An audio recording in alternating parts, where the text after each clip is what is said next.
Hey everyone, my name is Chris Lambert, and on this channel we talk Kanye West. And today we are talking Kanye and building advertisements and what this means, right? So Kanye has a history of putting things on the sides of buildings. You may remember that earlier in the year he had posted the Yeezy Gap deal with this building advertisement in Chicago that was just kind of a note from Kanye talking about what the Yeezy Gap deal meant to him.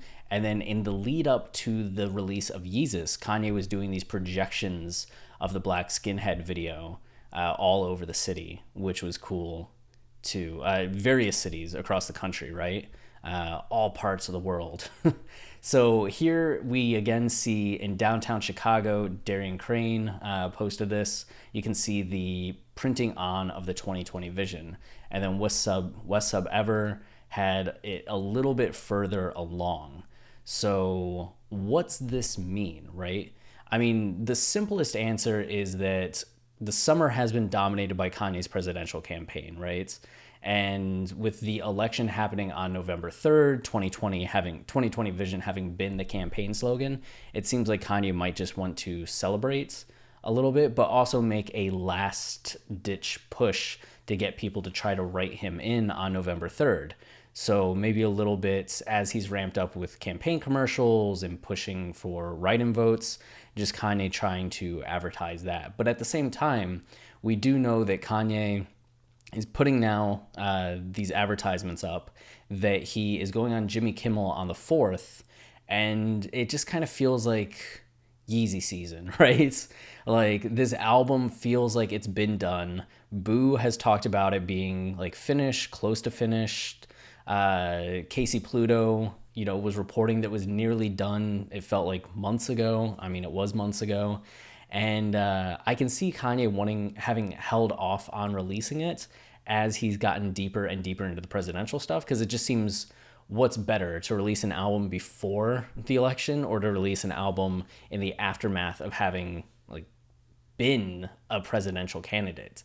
And so many Kanye albums end up being reactions to the period in time of Kanye's life, right? That I can see that this summer having had a lot of meaning for Kanye, the same way that 2018 and what happened with putting on the Trump hat and going on TMZ had a lot of meaning for Kanye and caused him to rework Ye. I can see the events of this summer having a similar impact and causing him to kind of want to recalibrate what the album is. The same kind of thing happened with Yandhi, right? He was working on it, and then came back to religion and scrapped it and reworked it into Jesus is King. And there are people that aren't as high on Ye or Jesus is King as others. I'm in the camp of both of those albums being fantastic, and it's just a matter of time before they click for you and they are worthy of inclusion in Kanye's discography and still up there with the best of the best. They're just doing different things, right? With their minimalistic and minimalism approach, there's still a lot to take away for them and appreciate them on the opposite end of the spectrum of these maximalist projects like My Beautiful Dark Twisted Fantasy and The Life of Pablo and Late Registration. But people have speculated that November 3rd would be this great day to drop an album, and the fact that Kanye's going on to Jimmy Kimmel on the 4th. Yeah, right? Like, is he just doing that to kind of be like, all right, I ran for president, let's talk about it? Or is he doing it because it's like, I ran for president, here's my album, let's dig in? And I hope it's the former, the latter. I hope it's the latter. And you can see here, West Sub Ever followed up with 2020 vision was used when Kanye first announced DONDA. When the building owner was asked about it, he left a cryptic response. So building owner was asked, there's room at the top here, right? For more to be put on. And you can see better in this image, like you can put like an album cover up there. I guess that's the thing, like that's the tarp, right? It's not just the building side, but there's these sheets that they're spraying over. So that's part of the sheets. And that's why they're saying there's still room on this. I think that's what's going on. And the building owner just said, have to wait on it, which is cryptic, right? And it has that energy of like, oh, we're getting something, you would hope. But it might just be kind of being like, thank you for voting, or this is how you write in Kanye West. But there's also, I don't know if this matters much at all, but it seems like a nice little dovetail that the world famous Tony Williams, Kanye West's cousin, who has been a major part of Kanye album creation going back to the College Dropouts, posted these Sunday Service videos. And it seems Sunday Service is back to meeting and performing. One has Peter Collins, but this one you get Glory, which is the song that Kanye during the Joe Rogan podcast was like, glory, glory, do, do, do, do. Glory, glory, as the choir kind of came in. And this is beautiful. I can't play it because of copyright issues, but you have this singer going wild in the solo, her right there. And if this is on the album, which I'm pretty sure Glory was like slated in the track list, right? If this is on the album, I feel like this has like ultralight beams, St. Pablo potential with just the production aspects to it and how powerful that glory, glory. There's something very enchanting about it.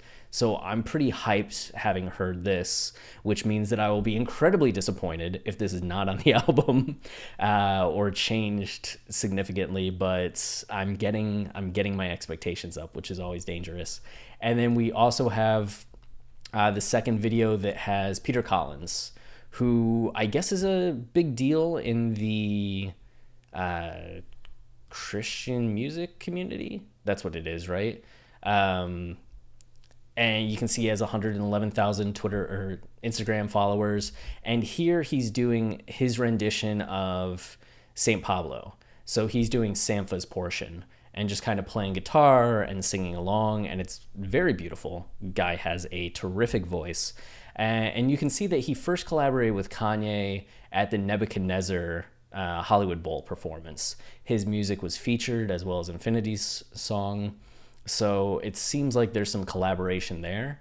I'm wondering if he'll appear on the album in any way, or if this is just kind of a one-off to perform with Sunday Service.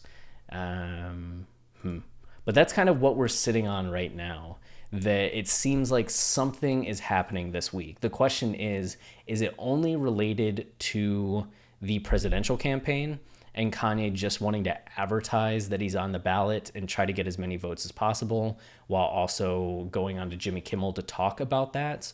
Or is this tied in with album promotion? Because it even seemed like Boo, when Boo was doing interviews recently, had talked about that conversations with Universal were in a good place, right? And it didn't seem like he thought that the album would be delayed indefinitely. He seemed to feel like the album was right around the corner, which I don't know if that's kind of like a salesman's promise, right? Like just always give people hope, like always make it seem like it's right around the corner.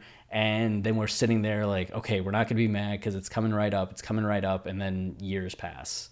Or if that's just the honest truth. He's being straight up. Conversations have gone well. We're in a good place. We're going to release the album.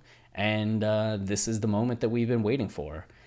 If it doesn't come out at this point, I'm just going to be at a loss for when it will or what it means. Or maybe Kanye just wants to get through the election and then finish it up. But man, fingers crossed. We'll stay tuned. And of course, as more information comes out today, tomorrow, throughout the week, especially with the Jimmy Kimmel interview, we'll have videos covering all of it. If you have any thoughts, questions, concerns, leave them down in the comments and I'll try to get to them.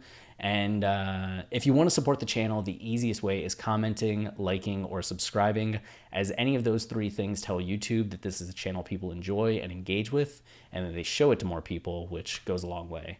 We also have our podcast, Watching the Throne, a lyrical analysis of Kanye West, which is the deepest dive into Kanye's discography lyrically that has ever been done.